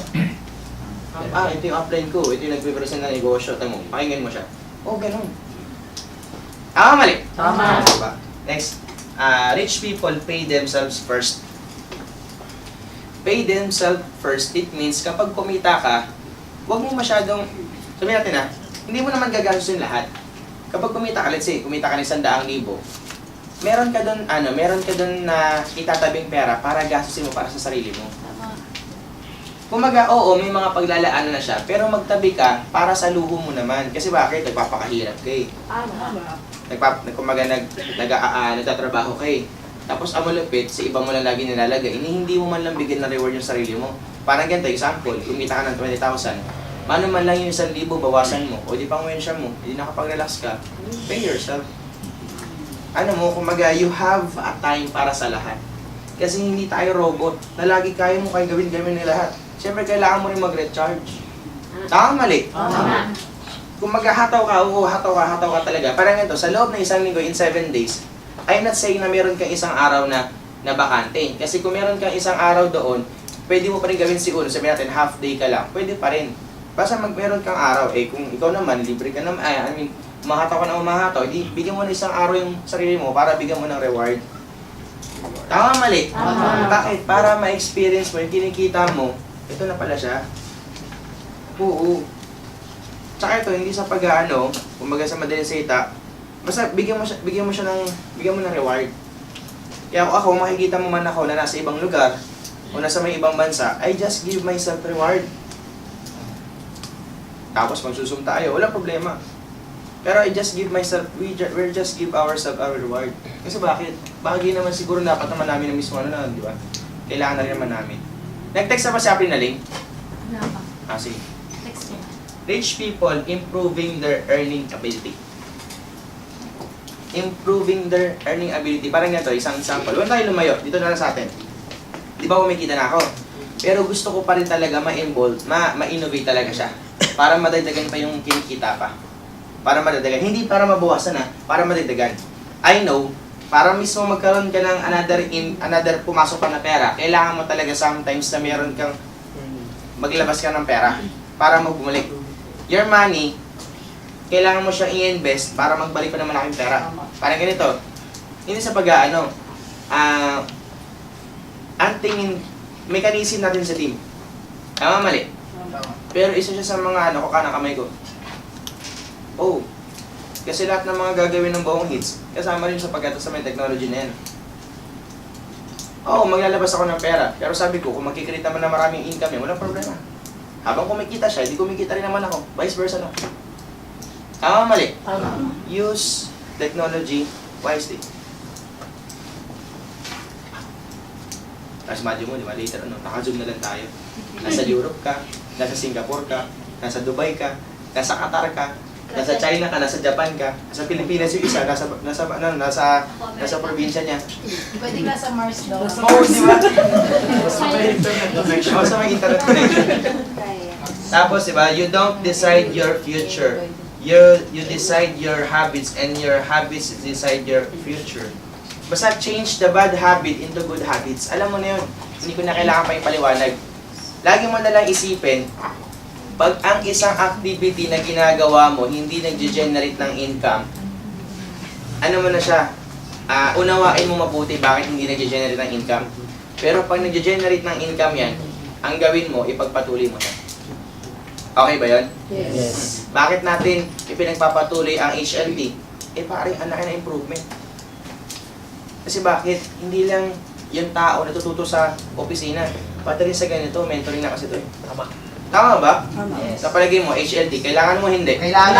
Kailangan mo hindi. Kailangan. Tsaka lagi mong isipin, hindi lang ito sa'yo. Para to sa mga tao na nasakupan mo. Tama. Tama. Lagi mong isipin, hindi lang ako gagawa nito. Kasi gagawin mo to sa grupo mo. Hindi pwedeng hindi. Kailangan mo siyang gawin. Tama. Tama. Ay, sinusulat pa rin dito. Diba?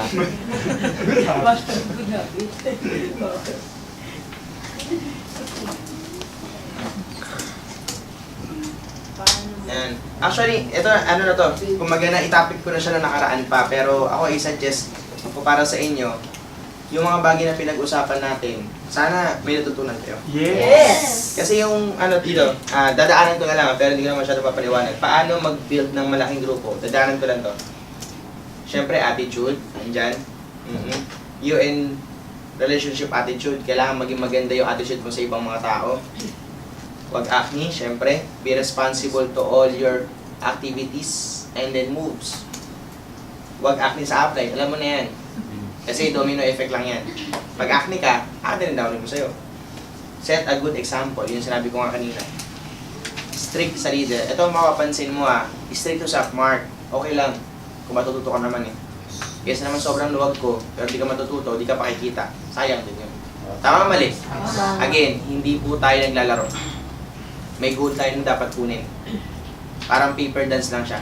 Kailangan ko siya mismo makuman, kailangan ko siya ma-instruct, kailangan malinaw pagbagsak ko lahat, para lahat ng goals nyo, lahat kuha lahat.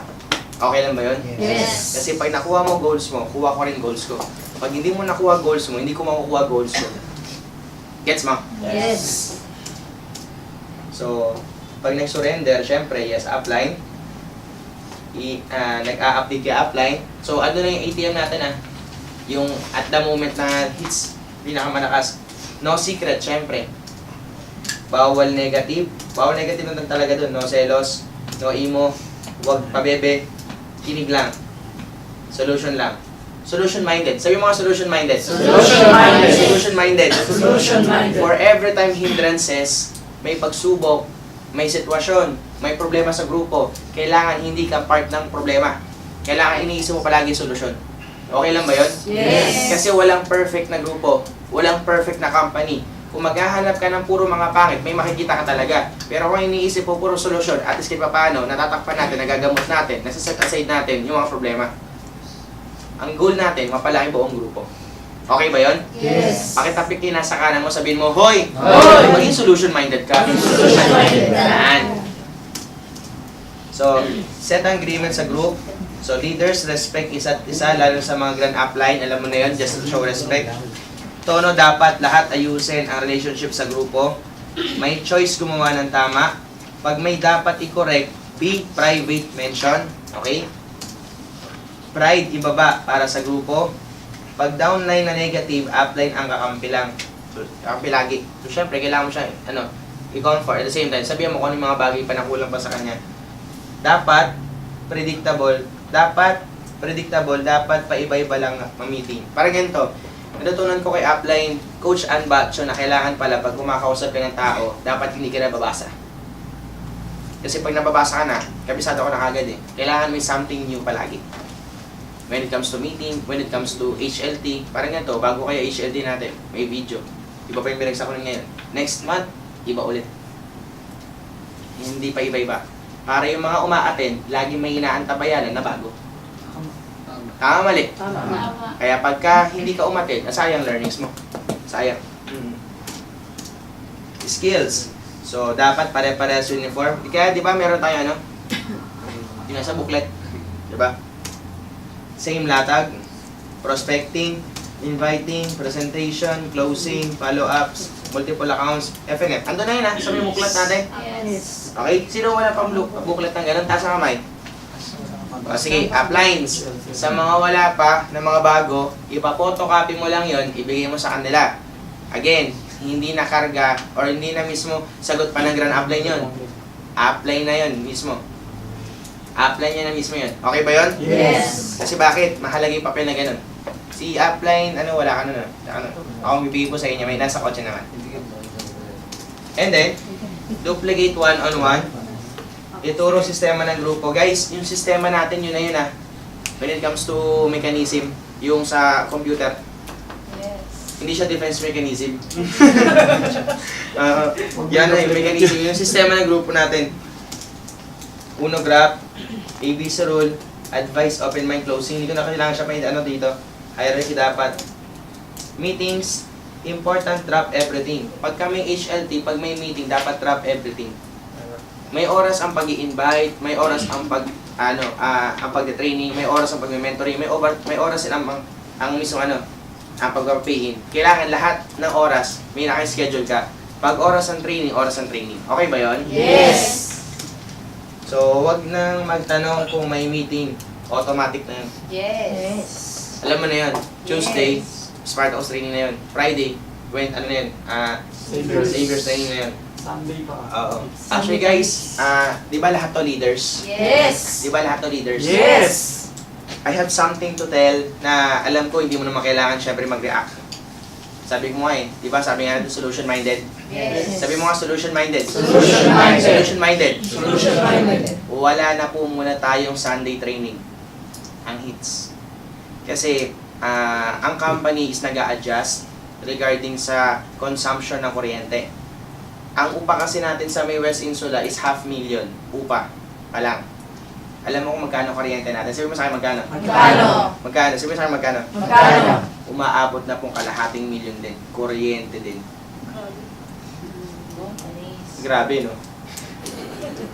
Mayaman up. Mayaman up. Power. Kuryente pa lang yun. So, syempre, kung ako bilang si Boss William at ganun, gagawa ako ng paraan para kahit paano makalesen. So, hindi naman tayo pwede mag-react. Kasi bakit? Hindi tayo may-ari ng Uno. Business partner tayo ng Uno. Like ko nga sinasabi, hindi siya problema. Solution ang dapat hinahanap. So, as of now ngayon, wala lang po muna tayong hits training. Bakit? Kasi isusolid kasi natin yung Spartacus at yung Saviors. Wala rin team malupit na training. Wala rin. Wala rin Diamonds training. Wala rin. Di ba natin may schedule tayo Monday up yung sa Spartacus Leaders? Wala na rin yun. Wala na din. Wala na rin yun. Kasi bakit?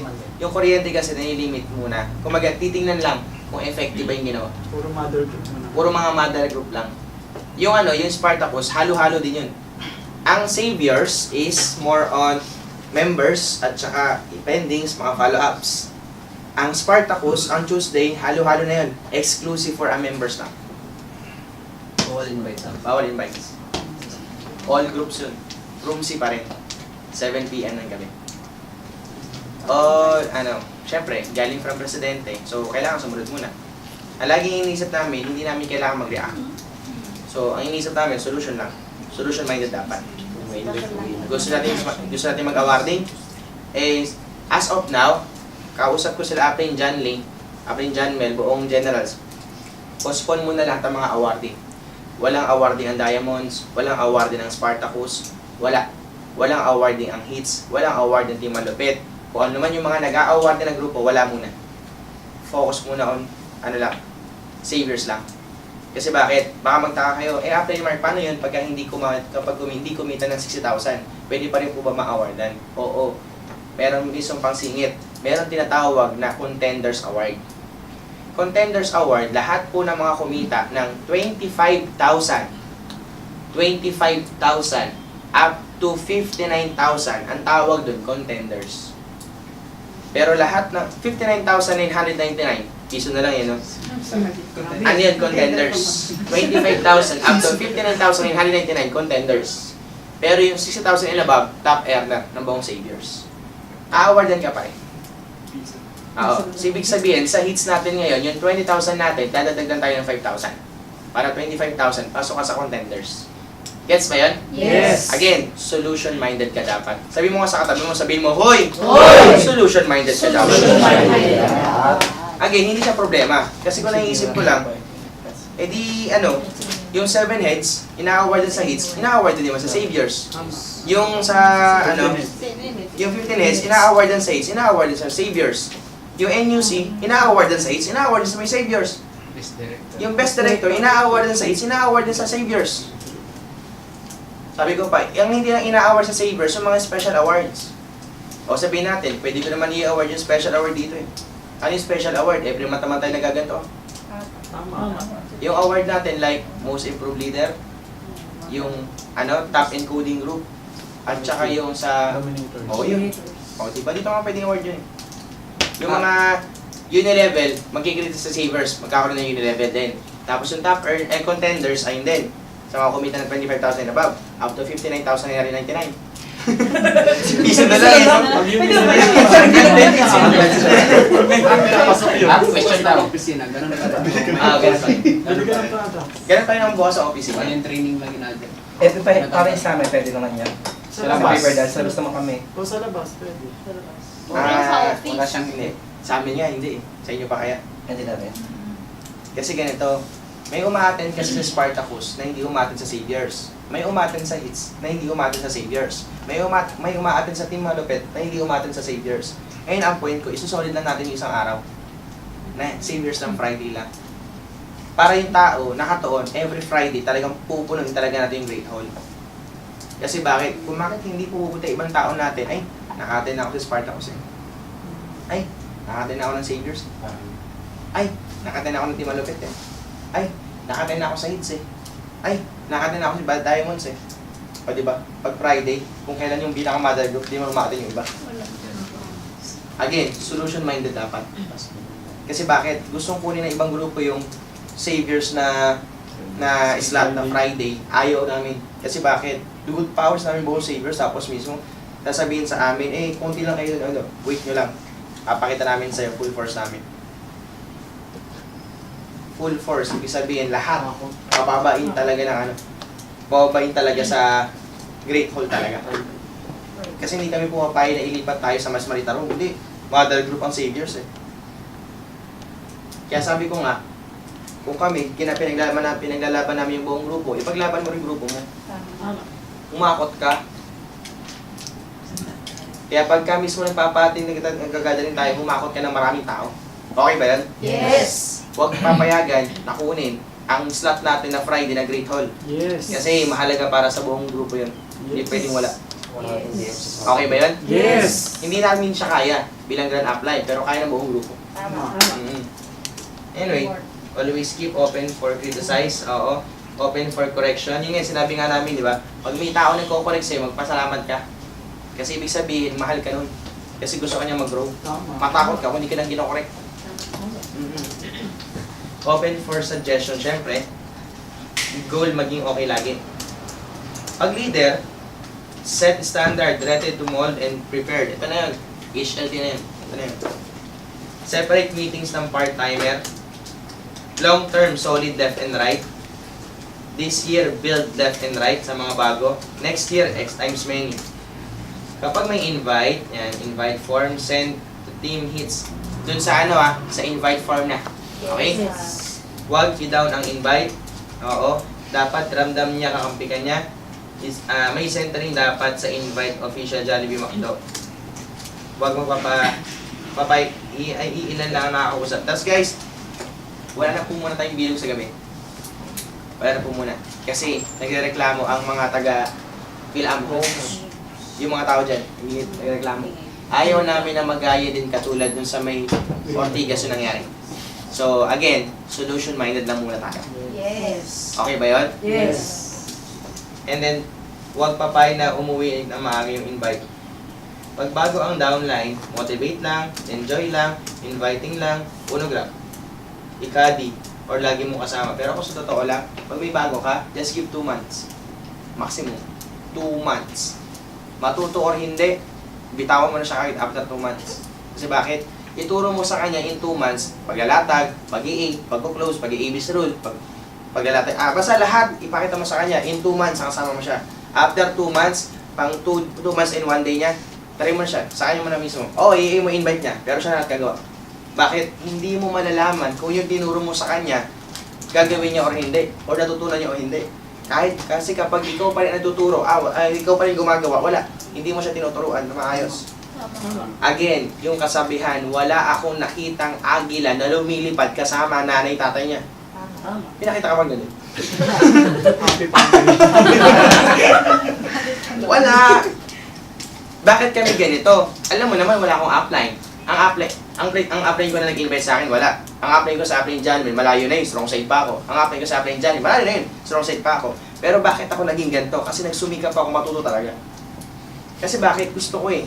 Ang tao, pag gusto, maraming Paraan. pag ayaw, maraming Dahilan. Kaya mapapansin mo sa isang tao, kapag gusto niya talaga matuto, talagang magsasakripisyo talaga yan, mag-i-invest talaga yan, gagawa talaga ng paraan para makaten lang, para makapag-aral lang. Mapapansin mo sa tao na wala siyang iniisip. Kapag mismo pumapayag siya na wala nangyari sa kanya, hindi siya umaattend at puro mga dahilan. Tama, mali. Doon mo makikita yung tao. Kaya after 2 months, pag kami downlink ka, naturo mo na sa kanya lahat, ayaw mo siya gumawa. Pero nakamonitor ka, hindi mo totally papabayaan mo pa rin. Tama ba?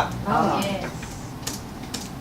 So set example sa downlines, huwag magbilang ng efforts. Oo nga, good example. Tips sa network, direct lang, answer, lagpasan ng proseso, leverage ng tao para long term. Ito, leverage na to. Nag-leverage na tayo. Nag-leverage na tayo. Araw-araw. Tapos ito, I have something video bago ako matapos. Wala pa siya, no? Magpa-process pa. Sige, okay lang naman, nag-process pa. Tapos guys,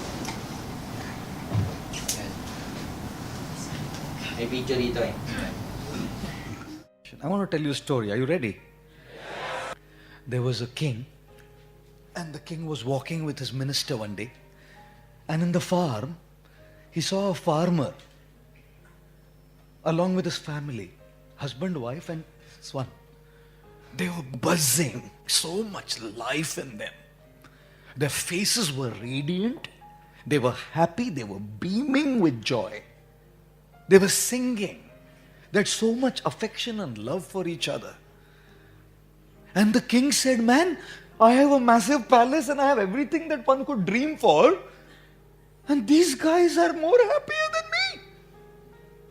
Why? Minister said, sir, because this family is not a member of the 99 Club. So the king said, what is 99 Club? Minister said, give me 99 gold coins, I'll tell you. So the king gave him a bag of 99 gold coins and the minister said, after 6 months I will tell you, not today. So the minister took that bag of 99 gold coins and put it right at the doorstep of the farmer. In the morning when the farmer got up, he saw a bag right at his doorstep. He picked the bag up, went back into his house. Excited as he was, he opened the bag. And gosh, lo and behold, glittering gold coins. He'd never come across such a stroke of good fortune. He emptied the contents on the floor and started counting. They were 99. बोला नहीं नहीं मैं गड़बड़ किया गिनने में, इतना एक्साइटेड हूं कि वापस गिनता हूं. वापस गिना 99. He said, कौन है वो इडियट जो एक डालना भूल गया? डालना चाहिए था तो राउंड फिगर होना चाहिए ना. इन 99 पे क्या किया? So he called his wife, तू गिन भाई, मेरा सर चल नहीं रहा, तू गिन.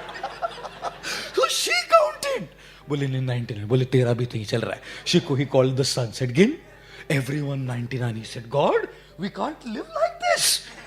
इसको 100 तो करना पड़ेगा. So he started working hard to get that one gold coin. And it would take him months and years to get one. And then the wife was thinking, my husband, such a nut. Such a nut. We have 99 gold coins and this guy doesn't spend anything. So she took 2 gold coins and went for shopping. So every day the guy would come and in the evening he would count the gold coins. So that day he came and he counted the gold coins. Only 97. पहले एक कम था, अभी 2 गया. So he shouted, where did the 2 gold coins go? She said, well, I'm not a nut like you. I thought I'll go do some shopping. So I went and spent the 2 gold coins. Oh God, the farmer yelled, I am toiling, working hard, putting my blood and sweat to get that 1 gold coin, and you nuts just spending these 2 gold coins away. Meanwhile, the son spent 2 more, 95 left. 6 months passed by and the king and the minister were walking by. And the buzz had gone, the life had gone, the song had gone, the love had gone. There's only arguments, fights, bickering. And the king said, what happened? 6 महीने में इतना कैसे बदल गए लोग? The minister said, now they are officially members of the 99 club. So the king said, man, you took 99 gold coins. What is the 99 club? The minister said, 99 club is a club of those who have 99 gold coins, but in running after the one, they don't use their 99 gold coins. एक के पीछे भागते भागते ना 100 पे पहुंचते पहुंचते ना ये 99 का क्या अचार डालना है? I have learnt one thing in my life, and I thoroughly believe in it. Don't wait for the destination. Start finding happiness while you are on the journey. Don't postpone your happiness to then. 10वीं में जाऊंगा, 12वीं में जाऊंगा, नौकरी मिलेगा, ऐसा होएगा, तैसा होएगा, फिर होगा. Today, I may have the greatest challenge. That doesn't mean I should postpone my satisfaction. Today I may be in the middle of the greatest chaos. That doesn't mean I should postpone my satisfaction. Happiness is a journey, not a destination. First time ko siya mapanood, di ko naintindihan, English eh. Pero dahil paulit-ulit ko siya napapakinggan, okay na, iintindihan ko na yung moral story ng kwento. Na meron yung isang family na sobrang saya dati na nagmamahalan dahil nakakita ng ginto. Wala, hindi naman nila ginagalaw para sa ikakaganda ng buhay naman din yan. Sa madaling salita. Kung rin ko sa may network, kung kumita ka man ngayon, gamitin mo siya sa tama. Para makatulong ka rin sa iba. Yes. Kasi marami kasi kumikita kasi ng pera, pero hindi na alam kung saan nila gagastusin. Yung iba kasi ang hinahabol lang kasi gold, hinahabol lang kasi puro pera lang. What if kaya kung ang goal mo kaya makatulong ka, scientific ang ka. Diba? Ang goal ka ni story. Parang siya Erwin. English lang pero nakakatuwa siya. Oo, nakakatuwa siya. Animated with Di ba? And then, okay pa ba kayo? Yes! Abang wala pa naman, last video na to. Yan. Last video na to. Kung ano man yung pinagdadaanan mo sa may network ngayon, huwag kang mag-alala, hindi lang naman ikaw yung nakakaranas niyan. Kung ano man struggle mo ngayon, kung may alteration ka man yan, wala kang income, huwag kang mag-alala. It's a part of your success. Kasi never na never ka magiging successful kung wala ka namang failure sa pinagdaanan. Wala kang struggle. I have something to tell. So ito na siya.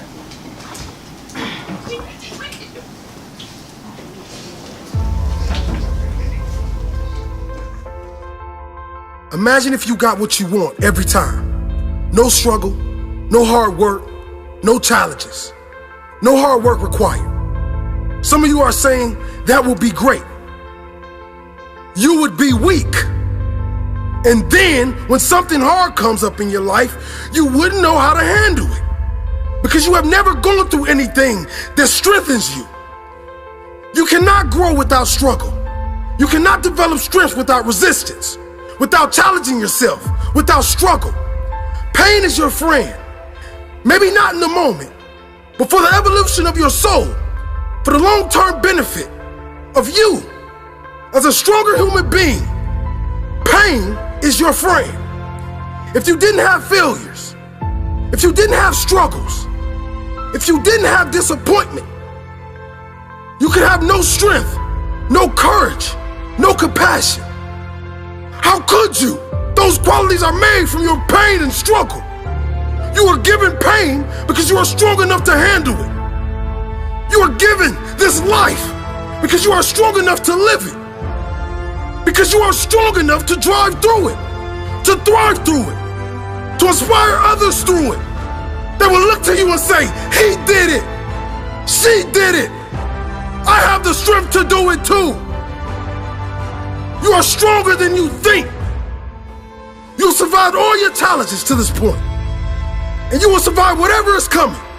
But next time a struggle comes, I don't want you to curse the skies. Know that it was sent for a reason and a lesson. It might be to make you stronger. It might be to teach you patience. It might be for you to show others your spirit. There is a reason. So don't you give up. You have a purpose in this world, and you will only find it if you keep going and keep growing. Your struggle is a part of your story. Your struggle made you the person you are today.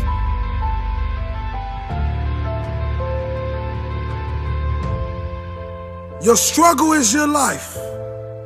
Your struggle is your gift. See, many people look at struggle like it's a bad thing.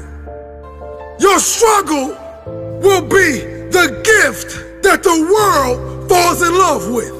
Nobody wants to hear the story of the man that was given everything.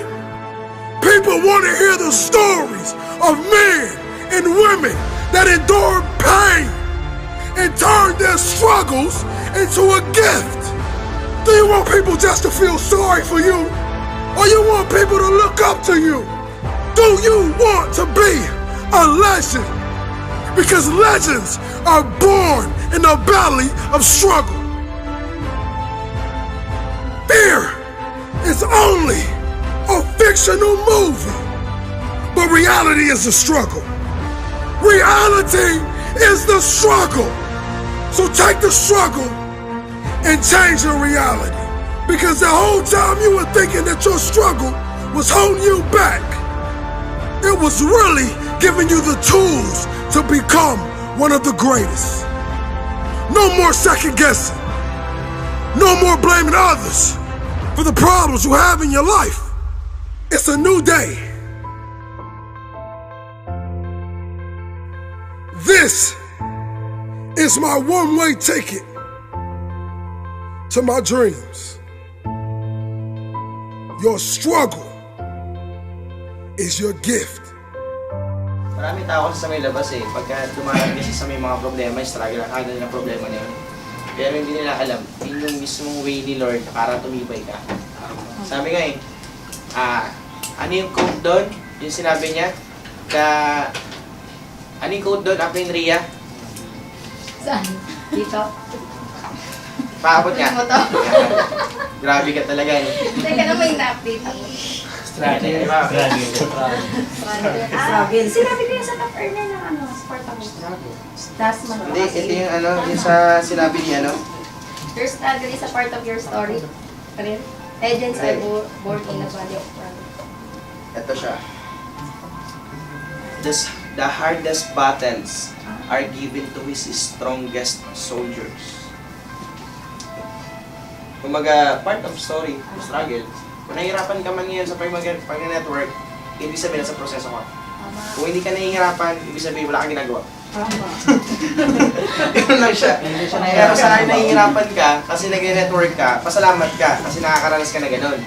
Kasi pag yan, nalagpasan mo, at may downline ka na nagtanong sa'yo, bakit ganun? Bakit ako nahihirapan? Ibig sabihin, sasabihin mo lang sa kanya, okay lang yan, kasi napagdaanan ko siya. Okay ba yun? Yes! May natutunan ba kayo? Yes! Something different, di ba? Palakpan mo sarili mo.